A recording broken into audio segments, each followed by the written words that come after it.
All right, Rayman can. So you got that F11 code on your, particularly this is an LG oven.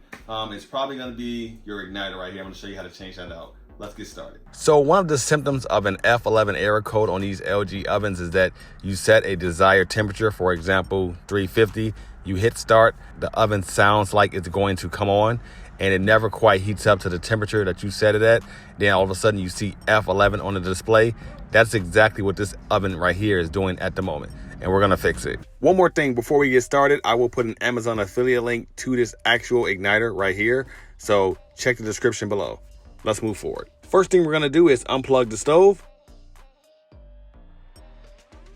All right, so we're gonna open the oven up and we are going to take the door off so we can have room to work with. Use particularly a flathead screwdriver if you have one to lift this up.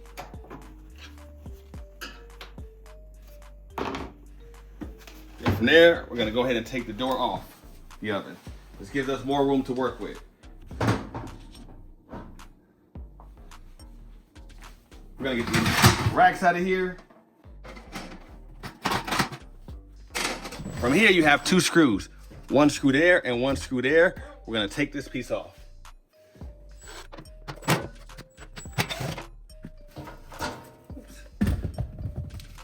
It requires a Phillips bit. You can use a screwdriver or a drill. I just like power tools, but Phillips screwdriver will definitely work. Next, we're gonna take this piece out. Next up, we're gonna remove this heat shield. You have 1, 2, 3, 4, 5 screws for this one. Phillips screwdriver as well. Like I said, in my case, I'm gonna use this drill because I like power tools. It's also a good time to clean your oven as well if you've never seen behind here, because this isn't the place you typically look. All right, now this should just come right off. And voila, there's the culprit right there. That is the culprit. And to get that off, we just need a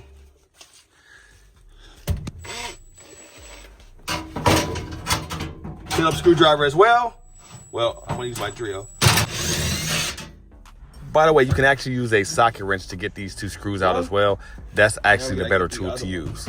Also, if you want, you can take a picture of this piece so you can remember how to install the new one.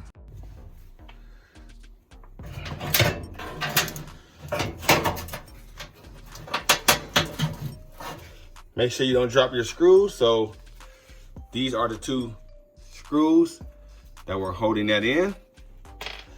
And now we're simply gonna just pull this cord out like so. If this cord doesn't drop, if it does drop, just simply pull this tray out and you can stick it back through from underneath. That's like your heat wall back there. Here is our new one right here. All right, so now right here, you wanna disconnect this piece right here. You wanna simply pull this tab up right here, the one I'm pointing to right here, and then pull it off. So we're gonna lift it up and pull it off. And it came off just like that. I'm trying not to lose it. And so this piece right here came off. Now, let's go ahead and put the new one on. Snaps right into place, like so. As you can see, nice connection. Now, we're gonna go ahead and stick that back down there behind the firewall and secure this back with 2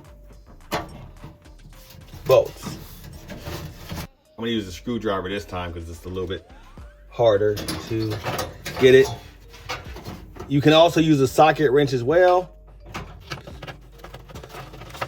If you're gonna use a socket wrench, it's going to be number 8, right? This also works. As you can see, we now have both the screws in place. Now it's time to put everything back. First, we're gonna put the heat shield back and then secure it with the 5 screws.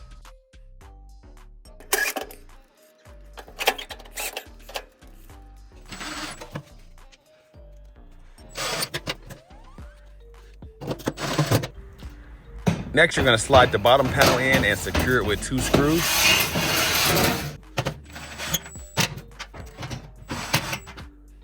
Next, we're gonna reinstall these racks.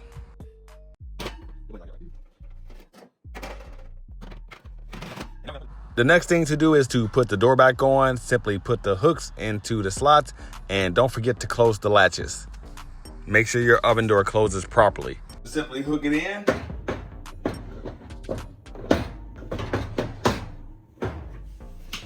Now simply, once you got it into place, push these forward.